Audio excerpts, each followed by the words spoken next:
Non, c'est impossible. C'est impossible parce que il est impossible de se mettre à la place de l'autre. Donc forcément, on juge mal. Parce qu'il est écrit que c'est seulement quand on se met à la place de l'autre qu'on est capable d'avoir un jugement positif. Mais ne serait-ce que se mettre à la place de l'autre, c'est impossible. Car même si on a vécu les mêmes épreuves, on ne les véhicule pas de la même manière, on n'est pas conditionné de la même manière. Donc on n'est pas les mêmes réceptacles, donc on n'aura pas les mêmes réactions. Donc finalement, quand on juge les réactions, on ne juge pas les hommes. Ou bien peut-être que justement, notre erreur, c'est de juger les hommes et pas les actes. Mais qu'est-ce que ça veut dire juger les autres? Juger pour le bien, juger pour le mal? Tadon et kol adam les kav zechut, nous dit Rabbi Yoshua ben Prachia. Tu dois juger tout homme selon le bon côté de la cuillère. Mais comment juger tout homme selon le bon côté de la cuillère lorsqu'il se comporte entièrement mal, lorsque tous ses comportements, toutes ses réactions sont négatives, sont mauvaises? Est-ce que juger existe à part le jugement divin? Et puis Dieu nous demande finalement peut-être de ne pas du tout juger. Et là on nous demande de juger mais favorablement. Mais sommes-nous capables de juger, Birlal? Puisque le jugement, la justice, est tenue entre les mains de Dieu. Peut-on véritablement atteindre le niveau de comprendre son prochain? En réalité, non.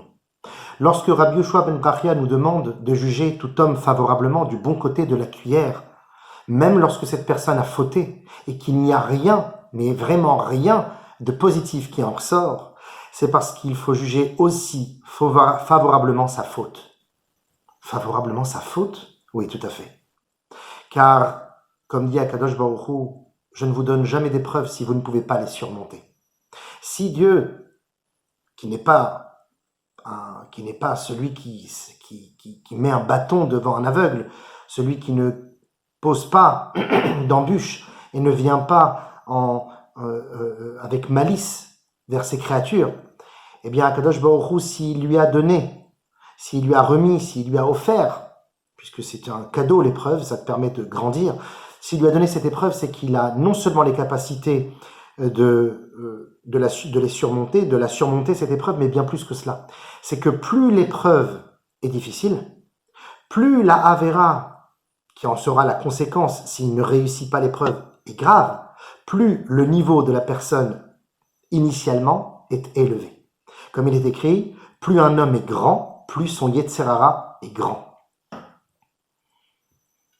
Donc quelqu'un de géant finalement, quelqu'un qui a acquis des connaissances, quelqu'un qui a atteint un certain niveau de Torah, de conscience, de philosophie, d'études, eh bien cette personne-là en réalité crée avec lui, avec toute son évolution, petit à petit, un second petit démon qui grandit avec lui et qui pourrait le mener, chas v'shalom, à faire des fautes aussi grandes et aussi graves que les côtés positifs de son être. C'est la raison pour laquelle juger quelqu'un favorablement, c'est parce qu'on doit être capable de se dire que si cette personne en est arrivée là, c'est qu'à la base c'était quelqu'un de grand. Et si c'est quelqu'un de grand, eh bien je le vois maintenant d'un autre œil et je vais l'aider. Je ne serai plus seulement comme un juge, mais je vais me comporter comme un thérapeute. Je vais essayer de l'aider, je vais essayer de lui remonter le moral. Je ne vais jamais baisser les bras. Vous savez que Rabbi Yoshua ben Prachia, dans le Pirkei Avot, Perek Aleph, qui a cité cet enseignement, de juger tout homme du bon côté de la cuillère,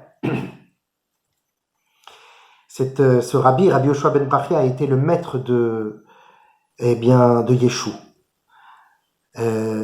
Jésus, qui était un Talmid Chacham à la base et qui a dévié de son chemin. Et Rabbi Yoshua ben Prachia essayait tous les jours de le ramener sur le droit chemin. Jusqu'au jour où il lui a dit, mais Rabbi, il est écrit que quelqu'un qui fait fauter les autres n'a pas de place au Olam Haba. Et moi, je fais fauter les autres. Je ne faute pas que pour moi-même. Et depuis ce jour, Rabbi Yoshua ben Prachia a cessé d'intervenir. Mais pendant des mois et des mois, Rabbi Yoshua ben Prachia ne baissait pas les bras devant cet homme, car même s'il fautait, les fautes les plus graves, eh bien cet homme-là possédait en lui une force incommensurable, un niveau extrêmement élevé à la hauteur de sa faute. Voilà comment doit-on juger nos prochains. Donc pour répondre à la question, est-ce que le jugement existe? Oui. Est-ce que l'homme est capable d'arriver à un jugement objectif et vrai? Non.